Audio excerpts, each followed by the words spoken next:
What's going on, everyone, and welcome to another action-packed episode of the Midwest Outdoors Podcast, brought to you by Fish Daddy.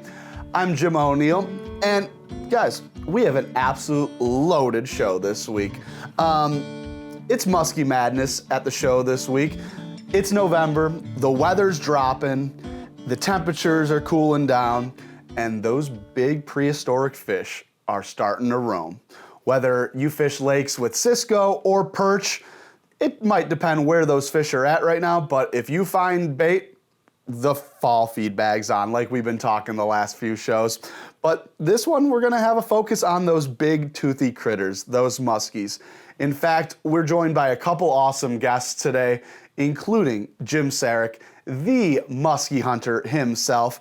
And he's in our backyard, you know, Illinois guy, and he's fished all over the country for these big critters, and I can't wait to pick his brain a little bit and get you guys some tips and tricks on how you guys can catch more muskie. But besides that, let's get into the news that we have for this week. First of all, we had a giant walleye caught. See, I almost got you guys there. It is a musky episode, but we had a giant walleye caught, and it was actually a state record, a 16.5-pound walleye. This thing, it doesn't even look like a walleye anymore, if you guys can see in this picture right here. I mean, with a length of over 33 inches and a width of over 21, it's a freak of nature. And this fish was caught by Aaron Shuck of Bismarck, North Dakota. He was over on Lake Oahe on the Missouri River, and he was trolling some stick baits, and bam, he caught this behemoth. And I don't know what I would do if I caught a fish like this. I think I would freak out, first of all. But this is what we're looking for, some state record fishing.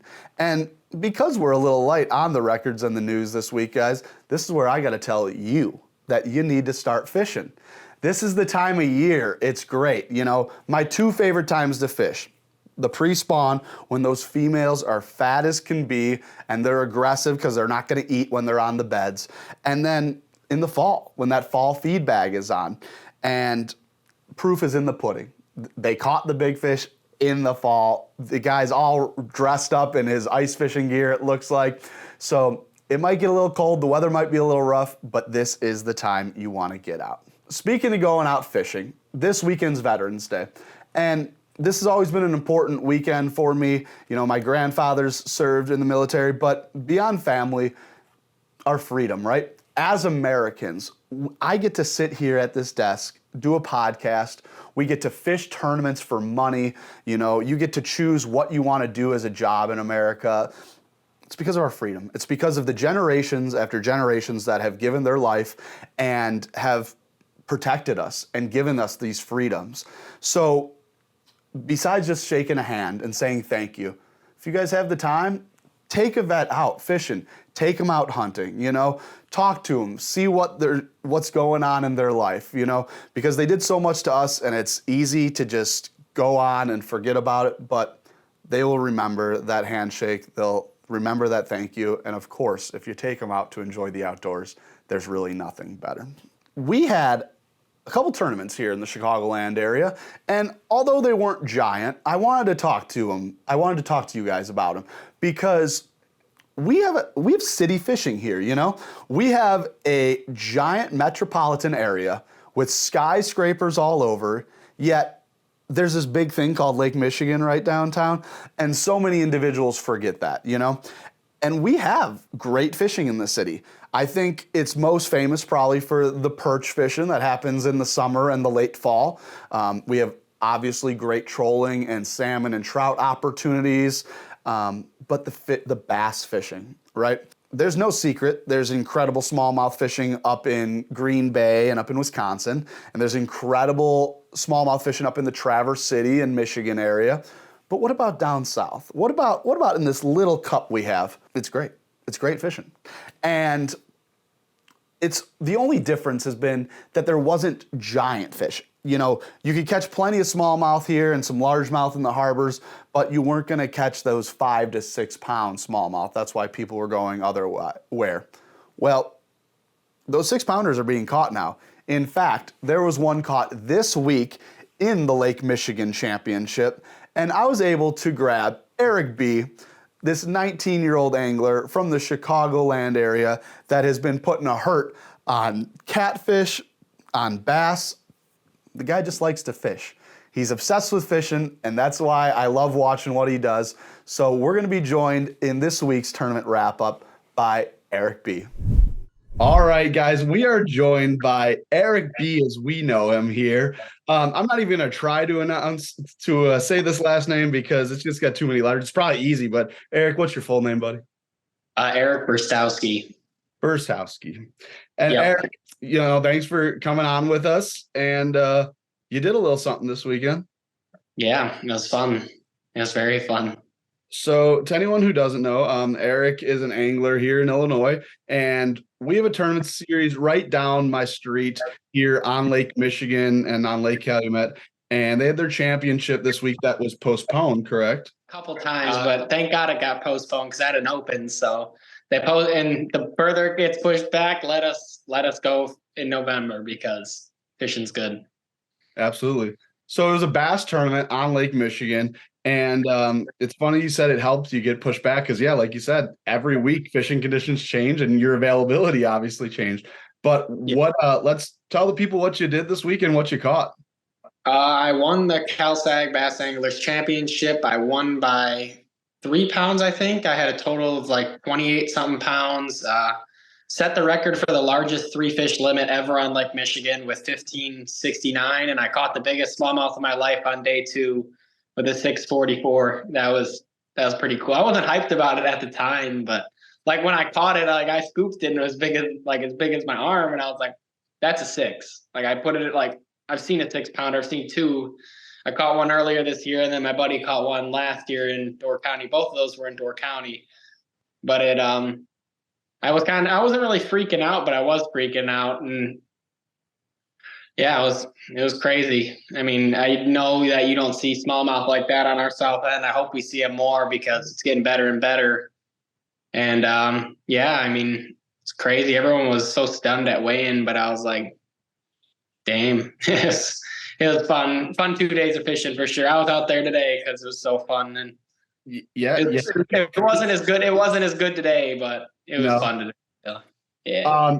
Maybe there's secrets still, but do you have any advice, any pointers, what you were doing out there? Want to share with anyone? Or I was fishing mainly just stuff that, I mean, I spend a lot of time out there, so I've scanned a lot, and I had like 4 spots that worked this weekend, and I mean, they didn't work, but you know what I'm saying? Like, but there was 2 spots I did most of my damage on. One of the spots I found was my first spot I started on at day 2, but day 1 I started somewhere else. I just caught a quick limit, or actually I came out of there with 2 fish. I had like a 385 or something like that. I hooked really deep on an A-rig, and I was just like, I'm not going to keep that because I knew like you're going to need at least 12 pounds to do good. So I just threw it back, and thank God I did because I had 1260 the first day.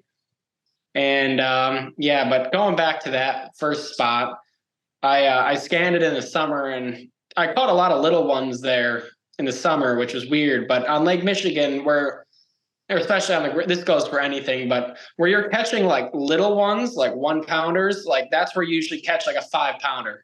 Like it's very weird. Like 2 to 4 pounders run together, which is I don't know how bass are, but I don't know. They just bigger ones sometimes run with smaller ones, but yeah, this spot I fished during the week, and it was I just wanted to check it, and my first cast I caught like a 12-incher. I'm like, oh, usual. And then the next cast I caught like a 4, and I was like, okay, I'll just leave. I'll fish during the tournament. And yeah, day 1 I went there. I went there as my second spot, and I caught like 2 little ones. I'm like, nah. And I just moved it and ran to another spot, caught like, I think I had 12 something. And then I think I had like 1180, and then I went back there, and they weren't like on the spot. They were just all around, which happens in the fall. They'll be in the mud. Like they'll just be moving around. Yep. And God, it was on. It was pretty dumb. Yeah, it was very fun. I probably caught at least 40 that day, and then I caught a 5-pounder on a swim bait in that spot, and I just caught a bunch of like 3 to 4-pounders. It was just, I mean, Lake Michigan in our south end is crazy because I was like, you'd catch like a 4 and be like, oh, that's not going to help. And like, you know how many, you know, you're a tournament fisherman, you fish tournaments, like, you know how many days you're dying for a 4-pounder. Like, I was like putting it back. I'm like, this is just crazy. And yeah, day 1 was good. I was in second and like a pound something out of the lead. And day 2 went out there. I started on where I was my best spot for the first day. And first, I think 2 casts, I caught a fish. I had like a 380 and like a 1-pounder. And then third cast, didn't catch one. Fourth cast, caught one. I was throwing like a 3.8-inch Kitech on like 3/8 ounce heads. So 20-pound line and a bait caster. I didn't weigh one fish in on a spinning rod. It was great. Yeah, I was just, and then I threw an A-rig and I 10 pounds something. And then I caught a 4-pounder. I probably had 12. And then I started throwing the A-rig around and I had a double up. I had a 5-pounder and a 3-pounder. Both flipped them both. It's like, okay. And I think I caught another 4 off that spot. And I had like 14 pounds by like 8:30 in the morning probably. And I just catching them. Ran to another spot. Maybe I can get a random 5-pounder because it's one of those other spots where you might catch a couple dinks or like you catch one and it's like a giant one for some reason. Didn't catch anything there. And then I think the water was dirtier there earlier this week, and smallmouth are weird. You know how they move. And I like that clear water. Oh yeah. Sometimes they like the dirtier water, which is weird. Like if the whole lake's dirty, but sure. I ran about 15 minutes to spot. I caught some during the week, and I've caught them there in the fall before. And first cast 3-pounder, second cast 3-pounder. Then it was lit up, and threw my A-rig out to somewhere random, and bonk, 644. I was like, I had like 15. Whoa. Pause right there. Do you say a 644? Yes, that was the big bass, huh? Yeah. Oh, yeah. So now we've talked to a couple people this year. You know, I talked to Alex Redwine about going out to Erie. I talked to a couple boys up in Green Bay. I'm trying to catch a 6-pounder in November this year. Maybe I don't even have to leave my backyard, huh? I would say there's a lot more 6-pounders in Door County just because it's a more fertile of a place. Because, I mean, we have 6-pounders, but not as many as there. And I think they grow a lot slower here because it's just not like Door County has rivers going into it, a lot more rivers, like healthy, like grass. I mean, we have grass too, but like, you know what I'm saying? Just like a more natural, fertile place like Door County and Erie. But if you want like a 6 to 8-pound smallmouth, I think Door County is the best place to be country. For sure. Here's great too, but yeah. Well, Eric, congrats this week, buddy. We got to let you run, but keep fishing, buddy. We can't wait to see what you do next year. Thanks for joining us. Thank you. Have a nice day. Thank you. Can't wait to talk to you next year, Eric, when you're crushing more smallmouth. Now, speaking of tournaments, we rewind a little bit when we had the legend himself, Logan Parks, on the show. Guys, it's that weekend already. Logan Parks Fishing Chaos tournament, brought to you by Abu Garcia, is going on this weekend in Auburn, Alabama. We are going to be packing our truck today, and we're going to be driving 12 hours down to Auburn to watch a tournament unlike any other. You know, high school fishermen paired with college fishermen, fishing not against each other, but as cohorts together to compete against their own bracket. So the college kids are going to be fishing against the college, high school against high school, but they're going to be fishing together, learning from each other. There's going to be eliminations throughout the whole entire day. So you got to catch them right away, you know? I was talking to quite a few anglers, pro anglers, semi-pro anglers, about this concept, and some love it, some hate it, some are indifferent about it, but it really does change how you fish, because although in a lot of tournaments, right, you're looking for your 5 best bites, and those 5 bites could come at any time. I know I've fished a tournament before where I catch all 5 of my keepers, or I cull out all 5 fish in the last 20, 30 minutes. Well, when there's cuts every 2 to 3 hours, you got to be catching them every single period. So there has to be a little mindset. Can you hit a spot, catch one or two, leave, come back, have it reload? Can you wear out on a group of fish, but then not have them for later, you know? So the strategy behind what these anglers have to do, I think, is really unique. Although this lake is in Alabama, Lake Martin, I was able to live down there for a little while, and the reason why I loved it so much is because it fishes like a Midwest fishery. Lake Martin is deep, and it's really clear. So it's really like a glacier lake, you know? It reminds me of tons of northern Michigan, Minnesota, and Wisconsin lakes, you know? It doesn't have a lot of weed growth to it. You know, it has dirty water in the river, like a lot of our bodies of water. It's clear in the lake, clearest by the dam, which again, pretty normal, filters out through the lake and down by the rocks of the dam and all that. But I think this is a great opportunity for these anglers because the college tour, the high school events even now, you travel all over the country. And this is a good lake to learn clear water fishing and finesse fishing. Or if guys want to stick to their dirty water flipping, they can run up the river. So really look forward to that, and really look forward to the draft they're gonna have. I don't want to give away too much, guys. I'm gonna give you an insight. We're gonna have some video from this event that you guys can check out on the next podcast, but it's gonna be really cool. Check it out on the Fishing Chaos app if you guys want. All right, guys, now we're gonna take a stroll down to the product testing area, and we're gonna take a look at a couple products that might interest you, and you might have to add them to the early Christmas list this year. What's going on, guys? We are outside in today's product review area, and hey, we have a couple products I wanna go over real quick, and hopefully one of these or multiple items here will help you this upcoming fishing season. But let's start with a new lure on the market.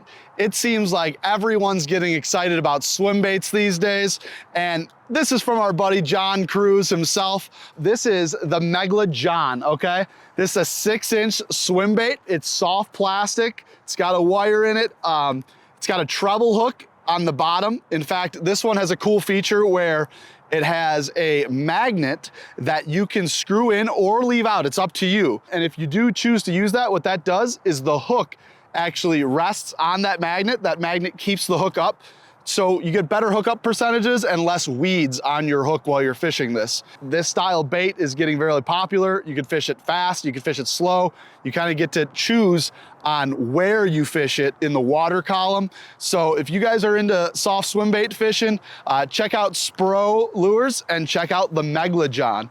Now, after you catch your big bass on the Megla John, you know what you're gonna need? You're gonna need a little something's fishy. Now, something I'm always worried about is scent, right? Smell, making my bait smell good.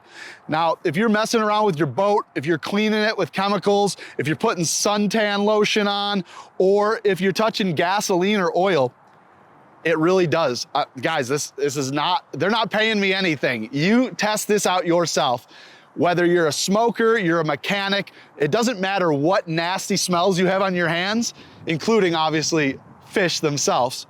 This will get rid of that smell. 1 or 2 sprays on the hand, rub them together, that citrus smell, and it is awesome. So whether you guys want it for in the shop or by the fillet table, doesn't matter. Before fishing or after fishing, this antimicrobial spray won't only make your hands smell better, but will actually kill the bacteria as well. And as for this nice little shirt I got on today, guys, this is Real Trees Fishing shirt. Awesome shirt. First of all, it fits well. It's really lightweight, but most importantly, it keeps you safe in the sun. It's an SPF sun shirt. It actually can help you catch more fish because I like wearing something white and blue because when those fish are looking up at you, they're seeing the sky background, right? Especially when you're fishing from a boat. So this kind of blends into the sky, makes you almost invisible to those fish. It's a really great shirt. It's wicking. So if you're sweating a lot or you get wet, it's gonna dry fast and keep that water away from your body. So a shirt I definitely recommend for this upcoming fishing season. So if you guys wanna check out any of these products, check out the website and always stay tuned for some more product reviews on the Midwest Outdoors podcast. Midwest Outdoors Magazine helps you enjoy the outdoors, giving you the best information on where to go, what to use, and how to use it. with fishing maps marked by the pros, nature notes, in-depth interviews, and much, much more. Your subscription gets you 10 big issues of the best in fishing, hunting, and the great outdoors. Plus, Midwest Outdoors Digital Edition gives you dozens of extra articles. Sign up now at MWOMag.com. That's MWOMag.com.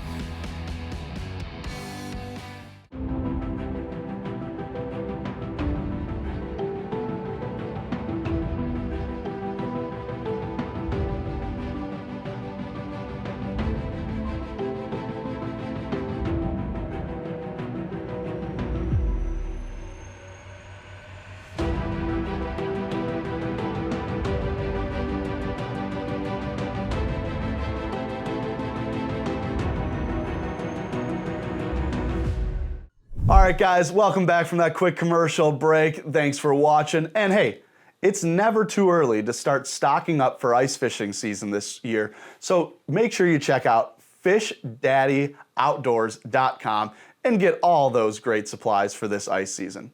Now, without further ado, we're going to join our first guest, who is Gus Mantey of Suggs Guide Service and one of the co-hosts on Musky on Tap podcast. So let's join him now.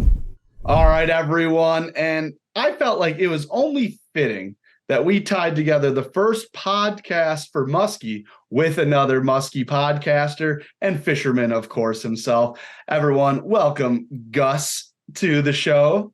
What's going on, Gus? Not too much. Thanks for having me on, Jim.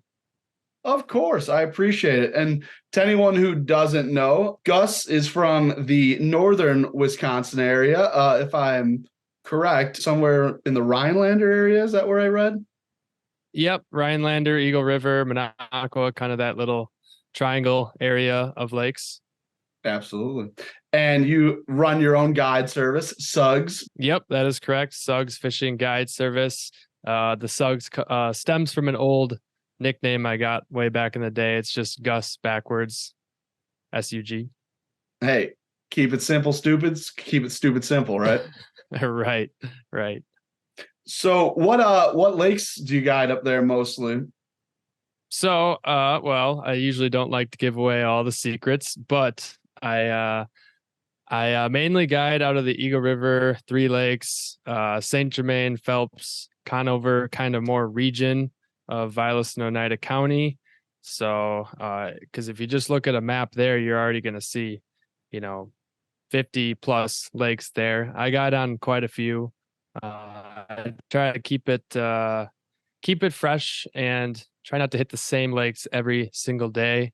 So I kind of guide all over the place. I've kind of been branching out as well this past year. Yeah, that's awesome. I know that area. There's a lot of big names in the musky industry that live and guide up there, and there's a lot, go up there to hunt them. Obviously, it's a very fertile area. Mm-hmm. That is correct. Yeah, there's definitely some big names, as other people know, like the Jeff Fran Remortal, the area, and Brian Schaefer, who they've been guiding here for a very long time.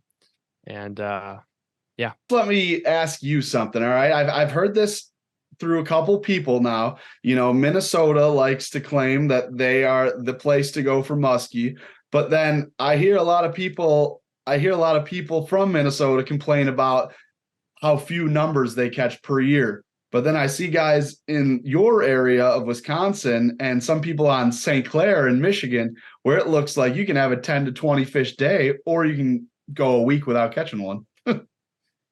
I mean, yeah, that's just what a muskie does to you. And that's why I think everybody loves it so much, is that they can humble you as fast as they can, bring on joy that day of catching them. But yeah, we're very blessed here in northern Wisconsin with the plentiful lakes, very fertile lakes as well. We get a good amount of natural reproduction. We get stocking.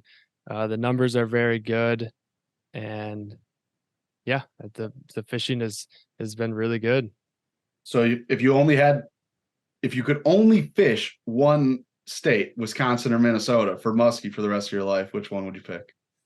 I'm gonna have to go with the state that it's the state fish, which is Wisconsin. So born and raised Wisconsin, gotta do that.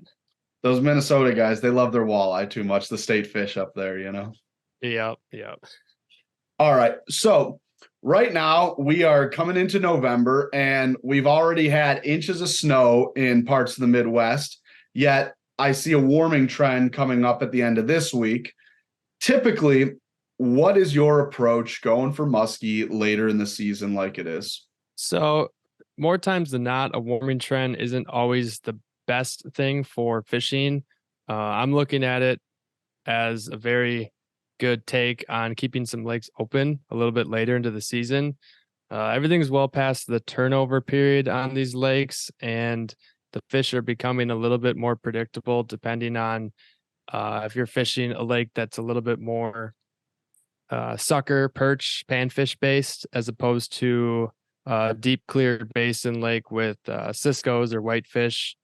Some of the pelagic bait fish that those muskies will roam and chase after in the summer periods.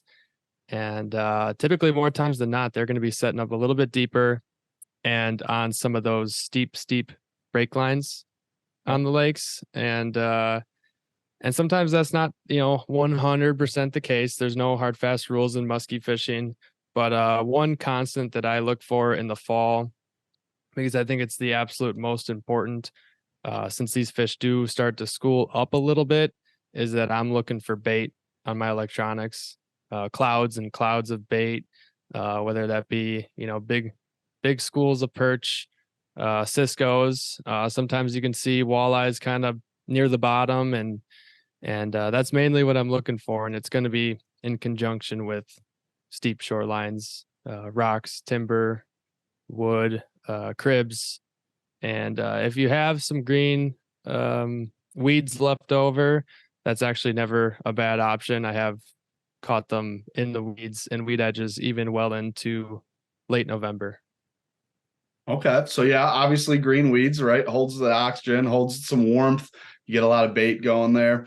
Now you said one thing that kind of derailed my train thought a little bit is you said pelagic bait fish. Now, maybe I'm just ignorant and I'll believe that immediately.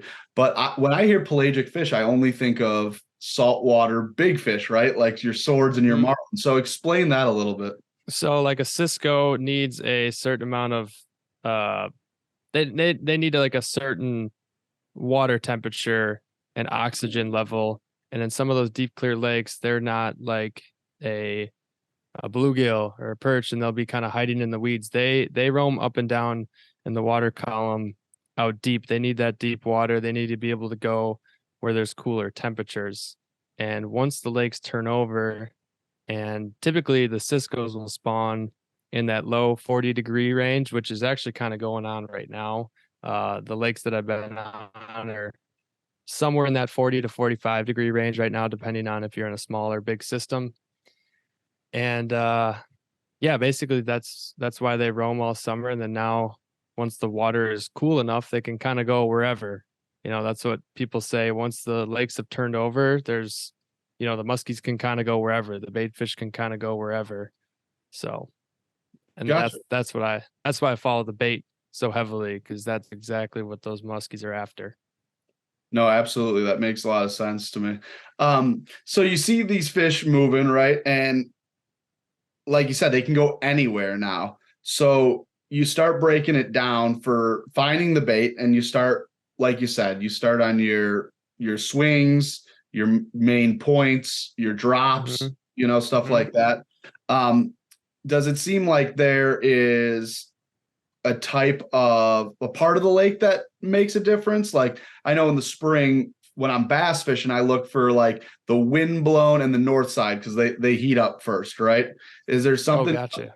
Is there something in the fall that will push these fish somewhere in particular on a lake?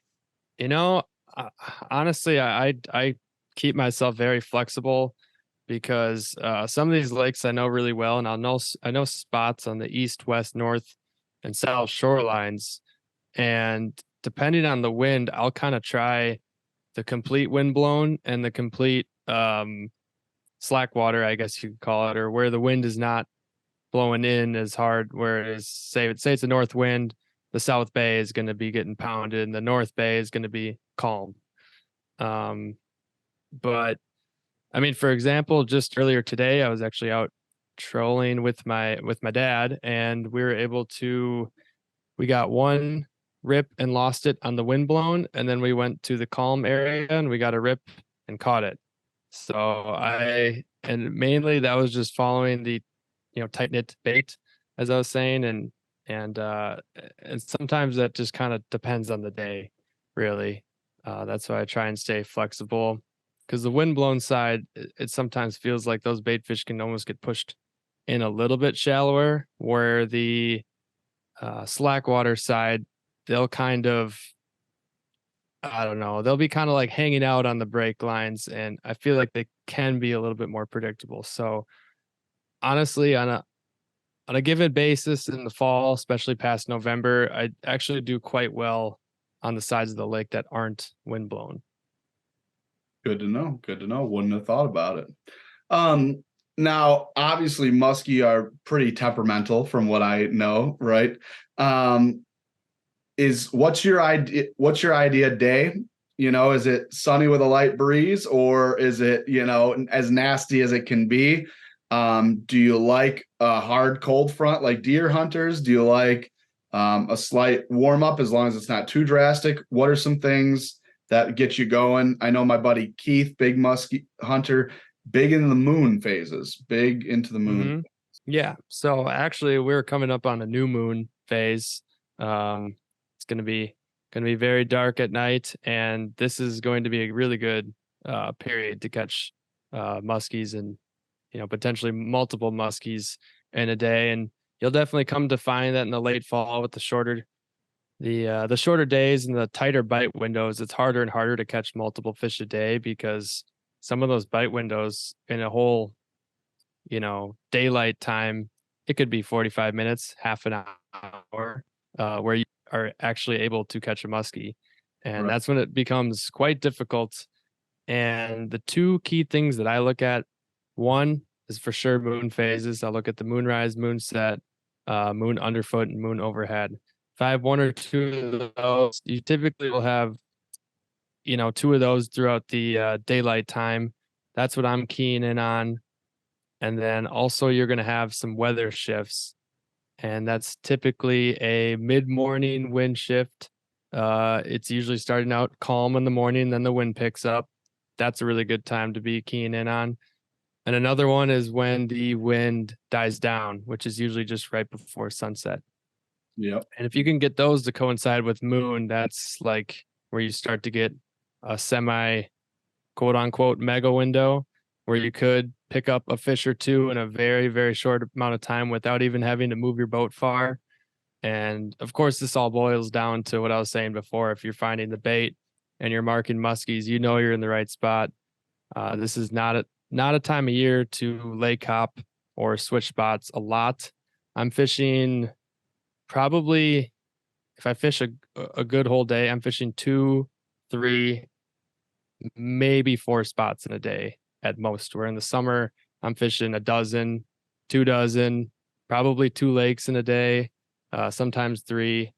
So you got to really slow it down and kind of close in your area on where you're targeting these fish. Now let's hit the water. Let's talk about targeting them. There's, an unbelievable amount of baits to start, and we would have to have a whole show just to talk about musky baits, really, to go over everything. But this time of year in particular, what's a go-to artificial? And like most people, would you say it's imperative to have those suckers soaking? Yes, suckers are very, very important. So if it's not blowing 20, 25 miles an hour and boat control is going to be, a real pain, I definitely recommend getting a sucker out while you're casting. For some reason, I've seen it this year. Sucker bite has not been very good. It's actually been, since early October, we've been getting more bites on artificials, whether that be trolling or casting, as opposed to suckers, which is a little bit different. Typically, you're kind of having that sucker out for like a just in case, you're bringing it back to the boat, because in Wisconsin, you can cast and have a sucker out at the same time per person. And yeah, those are just important to have. And for artificials for casting, I definitely lean on using rubber baits. Two of my go-tos would be a Mag Dog, or a 10-inch Red October tube for sure. Those two are very easy to work. There's no more with like the big snap rips and extreme speed. This is the time of year I'm really slowing it down, and it's a little bit more on some long sweeps. Sweeping it across your whole body as opposed to just ripping it up in short 1 to 2 foot pops. You're more or less sweeping it 5, 6, 7 feet across your body, and reeling up the slack, and always being prepared for that little jump in the line, or when you rip back into it, that's when you're gonna feel them hit, because they'll usually come up and just kind of nonchalantly grab it, because they're just not moving fast this time of year to go after baits. So that's why you got to get rubber to go down deep and keep it in the strike zone longer. All right. Well, before we wrap up gear wise, what are you running personally? Because I'm just asking everyone now. What do you run leader for your suckers, and what do you run as a leader for casting your baits in the fall? So the leader, which would be the quick strike rig on rigging up a sucker. So in the town of Eagle River, I get some custom rigs from R&M Bait and Tackle in Eagle River. They make a really good rig for the large and XL suckers. And I also, if I'm running very small suckers, I'll use a Z leader rig. It's a little bit more low profile, a little smaller trebles. You can still keep them really sharp, and I really like those leaders as well. For casting, I'll use, I believe it's a 49 strand flexible coated wire, and I typically run a 12 to 18 inch leader. To me, that's really important. I more or less don't fish extremely clear lakes. So I know some people say you got to use fluorocarbon leader because the muskies can see your leader, but I don't know how true that really is. I mean, they're already eating a rubber lure with 7/0 hooks on it. It's like, what's the difference of just a leader on there? They're pretty narrow anyways, and they're gonna headhunt these lures. And I've brought fish back that have the leader in their mouth, so I want to make sure it's not going to break. Yep. Which is why I use a coated 49 strand wire leader. Now, Gus, before we let you go, we're doing this thing right here called the podcast, and we mentioned earlier.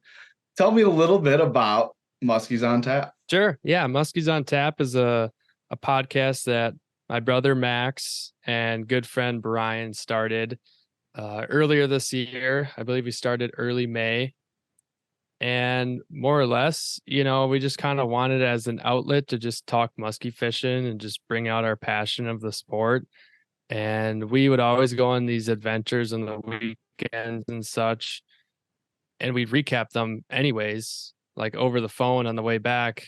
And we figured we just would share the stories with everyone out there, because I mean, it's just another podcast out there. Everybody loves podcasts. Everybody loves listening about muskies as much as that's where the passion is. We just love talking about muskie fishing, and it was also like an outlet to kind of give a firsthand on the water update weekly for the area that I guide in Vilas and Oneida County, for all the people that visit here and come up and want to fish. One, they can get an insight, maybe like a little extra step above another weekend warrior on what the bite's going to be. And as well as just, getting my name out there as a young guide, just wrapping up my second season of guiding as well. Yeah, well, hey, I commend you for doing it. Like you said, it's free promotion, it's pretty much the best thing you could do for that. And to, put information out there to help others. I mean, that's at the end of the day, right? That's why we're here doing this podcast, to teach others what to do, how to use it, and where to go. So I commend you for doing that and helping out the younger generations. Obviously, a lot of the people watching podcasts are a little younger, not all, but a lot. Mm-hmm. So, but hey, before we let you go, tell everyone where they can watch or listen to your podcast after they check out the Midwest Outdoors podcast. And then if they want to hire you as a guide and go out fishing, let them know what to do. Sure. So I believe you can pretty much find Musky's On Tap podcast on all the same outlets that most likely you use. I mean, I think the two biggest are the Apple Podcast and Spotify.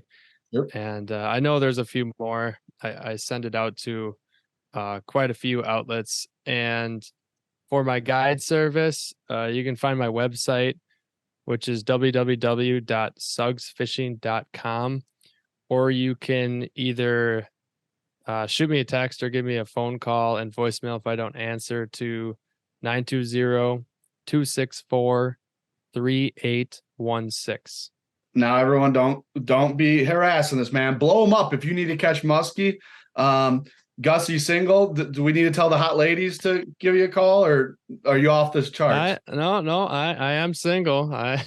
Hey, you heard it here. I don't know how many single attractive women in the Wisconsin area are watching this show, but Gus is your guy. Sweet. I don't. Yeah, send them this way.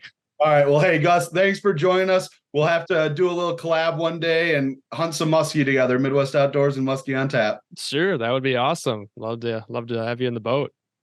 All right, boss. Well, we'll talk to you next time. All right, Gus, we appreciate all that information. That was some great insight, honestly. And we love picking the brains of all these different muskie gurus out there. Now, from a young gun just making it in the muskie industry to a man that needs no further introduction, the muskie hunter himself, Jim Saric, is with us right after this commercial break. Midwest Outdoors Magazine helps you enjoy the outdoors, giving you the best information on where to go, what to use, and how to use it. With fishing maps marked by the pros, nature notes, in-depth interviews, and much, much more. Your subscription gets you 10 big issues of the best in fishing, hunting, and the great outdoors. Plus, Midwest Outdoors Digital Edition gives you dozens of extra articles. Sign up now at MWOMag.com. That's MWOMag.com.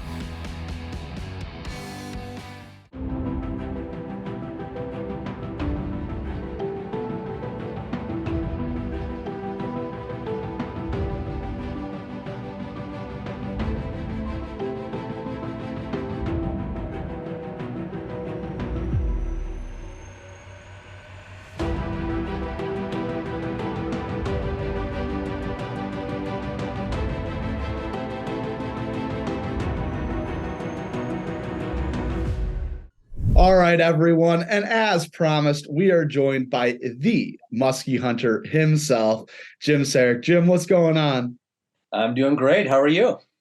Oh, not bad. The weather's nice outside. I'm not fishing. I wish I was fishing, but talking to one of the guys I grew up watching on the telly, so we're doing all right. Awesome. So we brought you on today. This is our Musky Madness episode, and it's that time of year where it seems like people get a little extra, their musky senses tingle a little extra this time of year, it seems like. Yeah, you certainly have that. I think people are definitely, they think about the cold weather months going on, but hey, we're in November, and the reality is we are at the impending, approaching, ice that's going to happen. Even though it's beautiful today, that's going to happen in the next month, and heck, in a lot of the northern waters in Wisconsin or in Minnesota, they're going to be frozen before the end of the month, and seasons close and go from there. So we're kind of in the final stages of the musky fishing fall, and part of it is survival. This time of year, number one. Again, you get nice days. Where it might be in the 40s or even in the 50s, that's great. And some fish might move shallower, but generally what you're dealing with are a lot of air temperatures in the 40s or in the 30s, water temps in the 30s and 40s as things goes on. And so, you really have to, number one, be safe. And so as it gets colder, I wear one of those, ice armor suits that float, but also are super warm, multiple pairs of gloves, hand warmers, maybe a heater, whatever you need to stay warm. A couple different, if you're casting, a couple different outfits, casting outfits, because they will, even with the super raids, they will tend to freeze up. If you get a windy day and it's cold, they can freeze up. And so you might need to switch from one to another. Had that happen. So you got to be ready from there. I don't know what's worse, battling the cottonwood or the frozen guides. Yeah, right. Exactly. That is, I hear you. It goes both ways for sure. I think the other thing to think about is that because the days are shorter in the fall, and yes, the muskies are at their heaviest, right? That's why a lot of people think about fall, but it's also one of the hardest times to catch a muskie. Like if someone said, Jim, when you want to go catch them? Go in the summer. Do not go now. And part of that is because, number one, in the fall, the weather is so unstable, right? It goes up and down, and unstable weather makes unstable fishing for all species, not just muskies. So that's kind of thing. The second thing is that because the days are shorter, the actual feeding windows when the muskies tend to bite in a given day tend to be shorter. So whereas in the summertime, you might have 2 or 3 periods where the fish might bite for half hour, 2 hours, might be one in the morning, maybe something in the afternoon, and then right before dark, you'll get that. This time of year, you might have a 15 to a half hour window that might happen once or twice throughout the day. And that's what you got to deal with. So you really have to be fishing more and running around less. So I tell people pick 4 or 5 spots that you want to fish them slower, and focus on those, and that will make you more successful as a general rule. And I think the last thing I would tell people is that generally, as the water gets colder, the fish tend to move deeper. Some of the steep breaking shorelines, areas where the fish adjacent to where the fish might spawn next spring, an incoming creek or river, those can all be good areas to focus on from there. And they tend to drop down. Now, if you get warm weather, beautiful sunny days, 2 or 3 of them in a row, and the water temps or the air temps are in the 40s or 50s and it's sunny, sometimes those fish will move up shallow into that, the dead vegetation even, and get into there so you can get a shallow movement. But, that's how I kind of focus on this time of year. Absolutely. We had a younger man on right before you named Gus, and he's up in the, Minocqua area and the river area. And, obviously there's great muskie fishing across the Midwest. Right. I see some insane fish caught down in Kentucky, all the way up to St. Clair and over to Lake of the Woods, right? So it's kind of all over the greater Midwest. You, like myself, are from the northern half of Illinois. Where do you, as a Chicagoland fisherman, I know you've gone everywhere, but where's somewhere to look as a Chicagoland fisherman to go muskie fishing? I think, your closest spot, which is really good fishing, is the Fox Chain of Lakes up in Antioch. So that would be the immediate, close to home bullseye to focus on. I think that's a great place to start. It's close by. If you want to go across the border to Pewaukee or Okauchee or even the Madison Chain of Lakes in southern Wisconsin, all great options this time of year as well.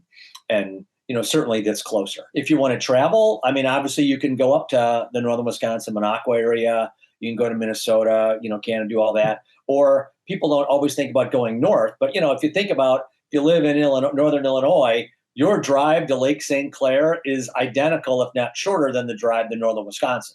So you can be in Lake St. Clair and fish the Detroit River, the mouth of Detroit River, the southern shoreline's got, Bell River and some of that stuff. You can go up into Anchor Bay and the smaller, more protected areas of Anchor Bay coming in there. So those are all options that you can do that are good now. If you can also, if you want to travel, going down south into like Lake Kincaid in southern Illinois is really good. That's worth fishing. Lake Webster and that stuff in northern Indiana, only a couple hours away from northern Illinois. Really, really good fishery. Lots of muskies in there. And you could even go down, if you want to go south into like Kentucky and down to Cave Run and fish that stuff there as well. Again, that drive is as long as going to northern Minnesota this time of year. But it's a little bit warmer, and it's a slightly different type of fishing, but it can be really good this time of year as the colder water pushes shad into the coves and the muskies chase them around. So it can be outstanding. People aren't quite aware of how many really nice fish get caught this time of year in places like Kentucky. So it's good. Yeah, I've Kentucky and venturing a little outside the Midwest even, I've seen some incredible fish out of Tennessee and Virginia. Those river systems are producing some big muskies, and they're mixed in with those giant stripers sometimes, and they're doing some chaotic stuff down there. Yeah, I mean, the New and James Rivers in Virginia are just outstanding. I've got a couple friends of mine that guide there, and you can go fly into Roanoke, get off the plane, stay at a hotel, and fish with some of the guides there. And they stock a lot of those rivers with muskies, and they've got outstanding populations of fish. And so you can extend your season into November, December, even into January. In some of that, it's pretty good. I mean, I see photos every year from the anglers that fish there, and it's a small percentage of muskie guys that do it, but fishing is outstanding. All right, so Jim, let's bring it back to the Midwest. I'm seeing low 50s. I was just on Lake Geneva with my buddy. We saw some muskie on the graph moving a little bit, but what temps are you looking for, and what are you throwing this time of year in our area?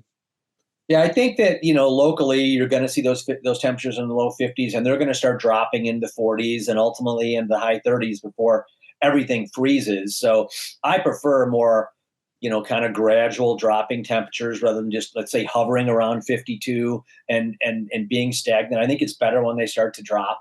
Not an extreme drop, but they get that gradual decline is the best from there. Now, when it comes to setups or what you're doing, it all depends how you want to fish, right? If you're a troller, that's a great way to catch them. Trolling crankbaits in that 3 to 3.5 miles an hour. You may have to go slower when the water temperature gets in the 40s and you're fishing that break line or drop off and really working on that and trying to figure how deep the fish go. And you can use a wide variety of crankbaits, whatever your favorites really are. I think that becomes learn how deep they run and go from there. If you're casting, I liked a lot of the soft plastics like, the Medusas, right? You can get them down and work them down the break line, stay off the edges, and do that. You could trail a live bait, a sucker, a 14 to 16 inch sucker, while you're doing that is a great choice, to be able to keep a sucker on bottom while you're casting. It forces you to fish slow and methodical, which is also really important.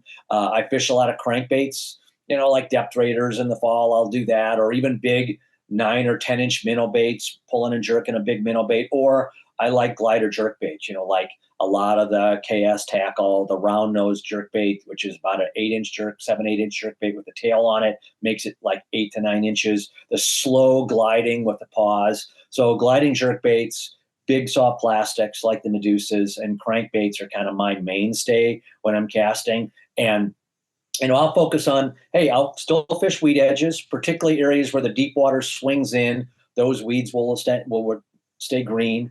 I'm going to do that and fish those. In places like the Fox Chain, you've got shad and bait that suspend off the edges. So I'll keep my boat maybe off in 20 foot of water and throw towards the break line, because a lot of those breaks are steep, or the fish may suspend off the cover and work on those. And that's what I'm doing probably for the most this time of year, and just really focusing on those areas. You have all this that goes into it.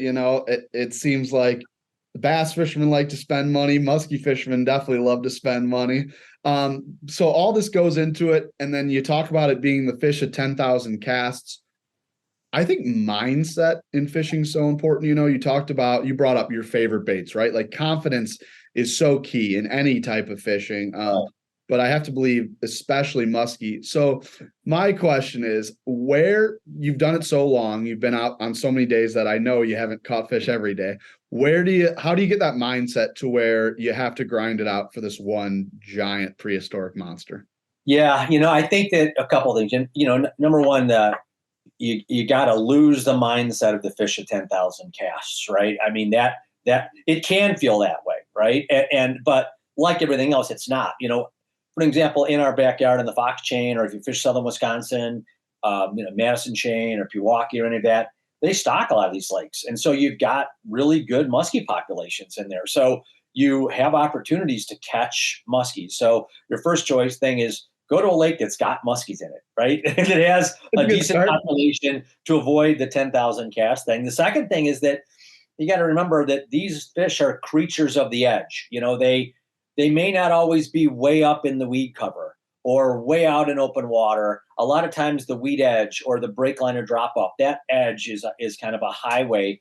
And if you're focused on larger food shelves, which have cover and they have perch in them, or they have shad, or they have suckers in them, that's kind of like the feeding areas, right? They're the natural fast food restaurants for the muskies, and they'll cruise through the drive-through, which is the weed edge, right, or the break line.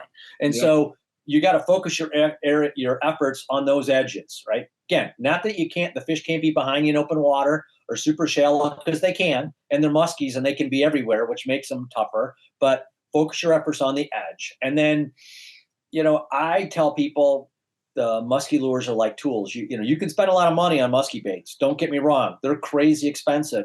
We all see them, but you need a couple. Like all of them are tools, right? A couple inline spinners, double eights, double nines, double 10 blades, whatever you like. You can have some of those. You need a couple jerk baits, a couple top water, a couple crankbaits, a couple soft plastics, and you don't go crazy. Get one that's maybe a perch color, and get something that's maybe a black color or a pearl, something like that. You don't have to get crazy. It's not always about color. It's really about being in the right location, fishing food shelves on the edge, fishing lures that are the best tool, and you pick your tool based on how deep the cover is relative to the surface. And then we always say this adage, let the fish tell you what they want. It's the same thing with everything, bass fishing, walleye fishing. How are the fish responding? Muskies will tell you. They will follow your lures. If you're getting no response from the lure, you need to change. Maybe fish something that's more erratic. If you're fishing an inline spinner and you fish 4 or 5 spots and you don't get any fish that bite or follow, you need to change and fish a more erratic lure to see if you can get them to follow or bite. Likewise, if they're following a particular lure, but they're not biting, and then you need to change to get them to bite. It's telling you, we know where you live.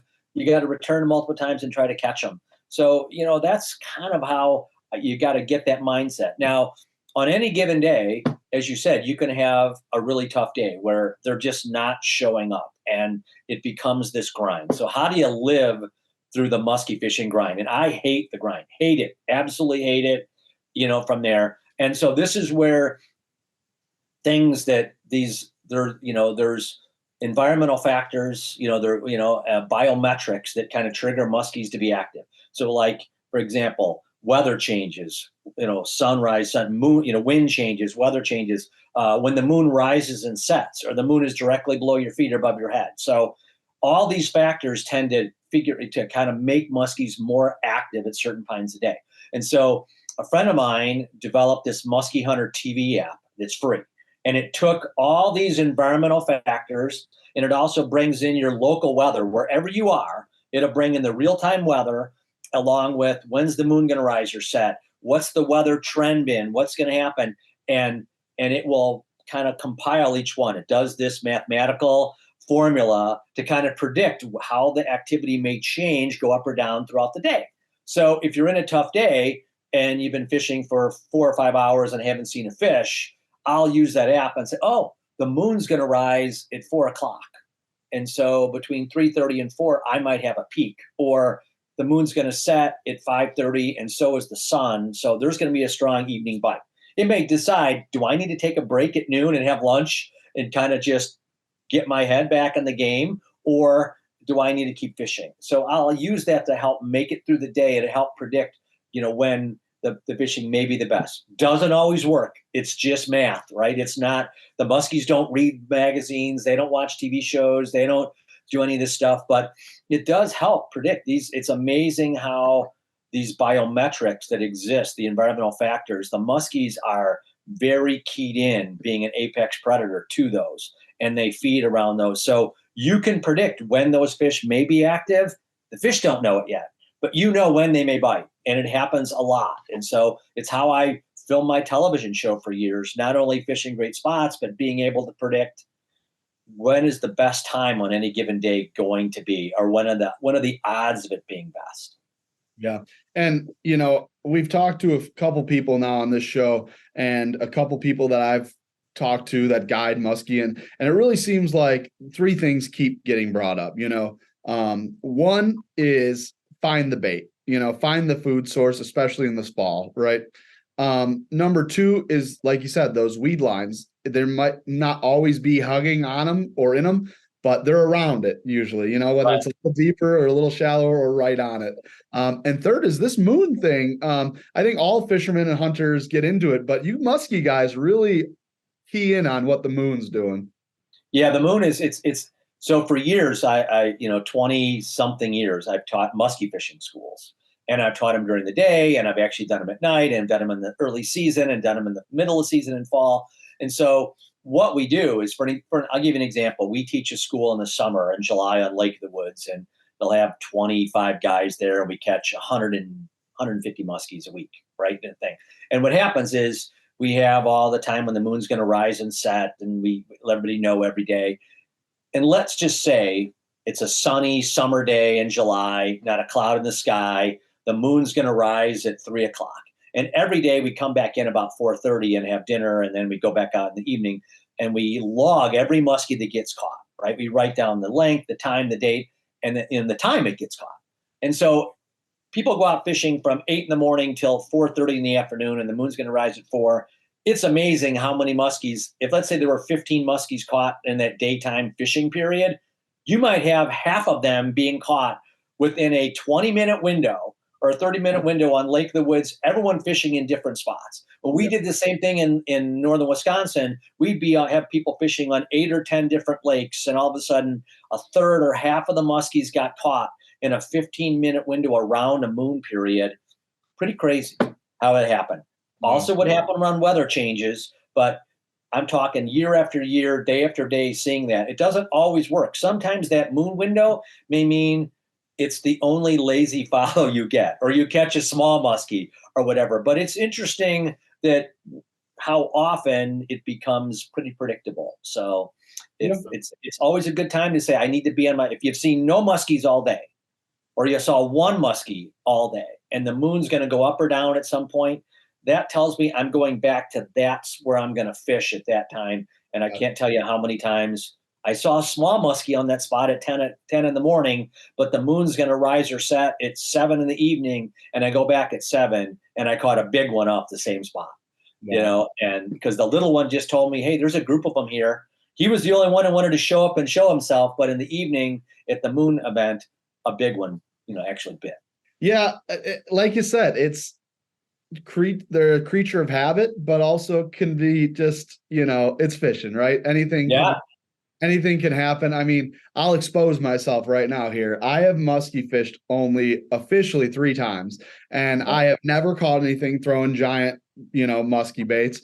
However, I have 5 muskie under my belt, 1 regular and 4 tigers, and they've all been caught using different bass baits, from spinner baits to a football head jig, So it's kind of a crapshoot sometimes. And I think the biggest thing is, I think of this as a bass fisherman. It's like, now we're getting into big swim baits for bass, right?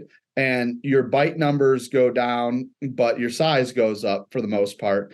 And it's like, maybe for muskie fishing, sometimes I think so many baits are sold in this size, it's like, if you get a little bigger or get a little smaller, I think that could make a big difference. You talked about a 14 to 16-inch sucker, and my eyes kind of lit up for a second. That is a big sucker. But these big fish, like most animals, like most fish, the ones that get older and bigger, there's a reason. They're smart, right? They got bigger in that way for a reason, and they want to expel as little energy as possible for as much reward as possible. Yeah, no, it's so true. And every lake or certain regions, the muskies like bat, they have idiosyncrasies. Like, for example, the fox chain, I would say that generally I've done better casting and trolling smaller musky lures, right? I mean, I've caught them on large medusas, but like the mid medusa, it's great size bait out there. When I've trolled out there, I've caught a lot of them on a smaller depth raider as opposed to a standard one. and on some of the baits, and 7, 6, and 7-inch bucktails as opposed to 9 and 10-inch ones. You go up to northern Minnesota, those Great Lake spotted muskies that are the Minnesota Leech Lake Minnesota muskies, rather, they love really large baits. There's no bait that's big enough where they won't eat. It is crazy how they get keyed into giant forage sometimes. And so as you fish different areas, you start learning, okay, what style or size bait may be productive, and part of it's forage. The shad-based lakes that are going on, those muskies tend to feed on smaller baits because I think it's a forage-related thing. Whereas when they're suckers and there's big giant Cisco's swimming around in a lake, the big baits tend to work. Well, Jim, before I let you go, I do want to talk about your career. I had a whisper in my ear that told me you've been standing in this building before in the Midwest Outdoors headquarters doing a little work.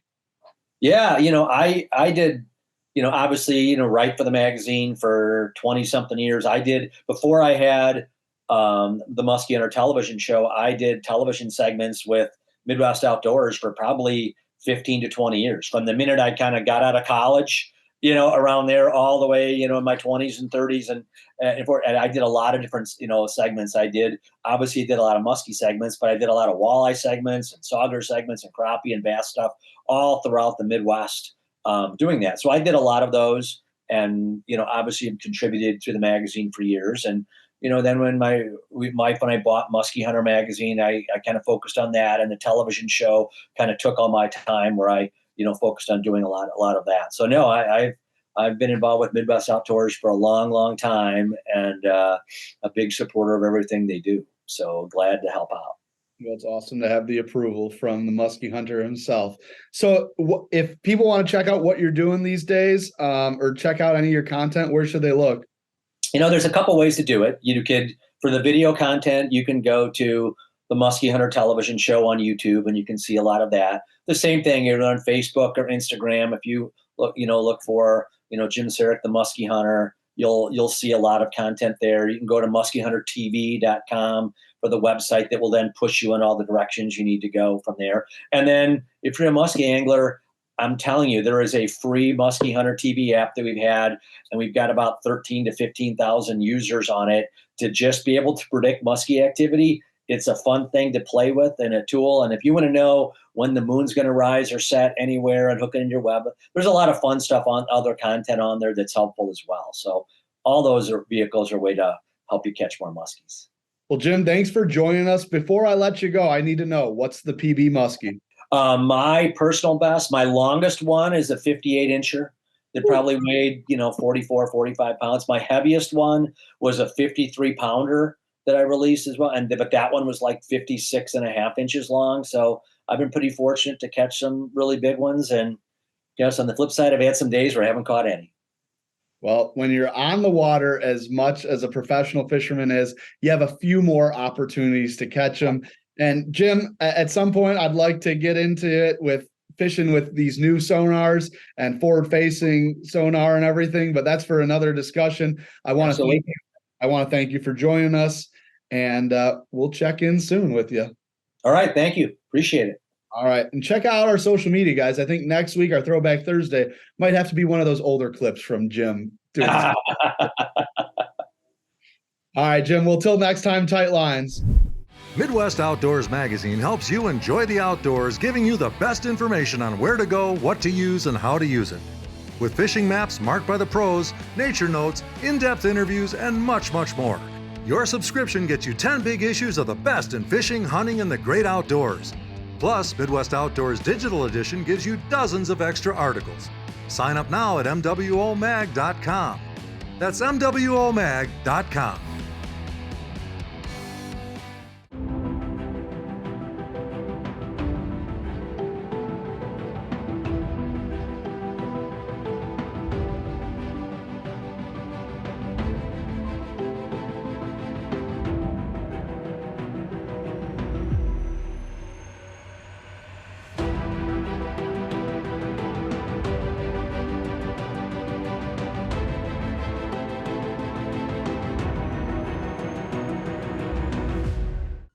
All right, everyone, and that is the Musky Hunter, Jim Saric. Jim, thanks for joining us. And wow, I mean, guys, a fish that is known as a fish of 10,000 casts that I have only caught on accident my whole career. It's always amazing talking to someone who literally makes it look easy. And I loved growing up watching him after the Midwest Outdoors show. So it's pretty great to talk to you, Jim. We appreciate you joining us. After talking to a couple muskie hunters, it's got hunting on the brain. And it is full rut, guys. I was driving through Michigan this week and I saw them everywhere. It is currently lockdown season, and if you guys aren't in your blind or stand right now, you are missing your opportunity. Especially with some cool nights coming in before this warm-up, those deer should be moving the next couple days.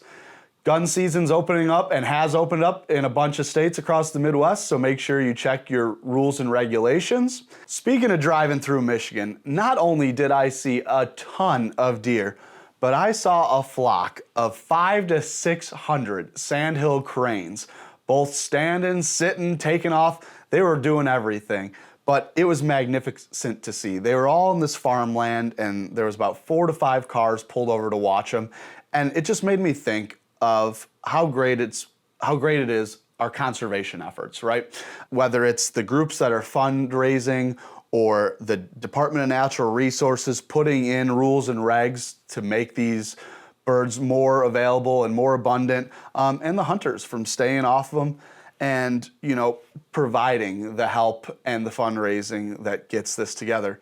And it's resulted now in the fact that in some states you can hunt these birds.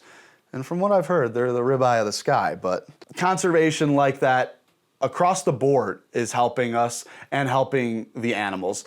Like bald eagles. I saw over 4 bald eagles this week in a place where I never saw one before. And what a beautiful way to start Veterans Day weekend by seeing a couple bald eagles. So again, guys, from everyone at Midwest Outdoors and Fish Daddy, happy Veterans Day. We hope you guys enjoyed the show. Make sure to always like, subscribe, and share us on here, YouTube, Midwest Outdoors TV. If you guys are listening, make sure you check out the visual on YouTube as well. And check out our social medias, Facebook or Instagram at Midwest Outdoors USA. Guys, I'm Jim O'Neill, and thanks for joining another action-packed episode of the Midwest Outdoors podcast. We'll check you guys in about 2 weeks. Till then, tight lines.